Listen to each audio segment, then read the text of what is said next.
नौजवान नस्ल जो है वो क्यों नशे की तरफ जा रही है।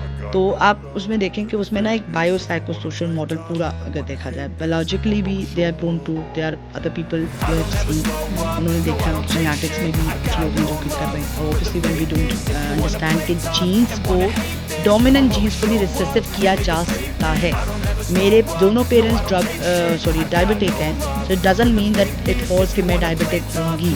सो I can do something to मतलब रिसेसिव करना है उस जीन को। और डायबिटीज़ का जीन्स कन्फर्म्ड है, एडिक्शन का जीन्स कन्फर्म्ड नहीं है, राइट। सो अभी जिसकी कन्फर्मेशन नहीं है उस पर इतना रिलाय करना, दैट इज़ लाइक थोड़ी सी बेवकूफ़ी होगी। दूसरी बात ये कि अगर आप ये देखें कि इंसान के अपने साइकोलॉजिकल फैक्टर्स हैं which are not even worked on. हमें ये पता है कि मेरी हाइट कितनी है, जो कि अल्लाह की तरफ से है, रंगत अल्लाह की तरफ से है, बोलचाल अल्लाह की तरफ से है। The only thing that I have to how what sort of human being I am in this world.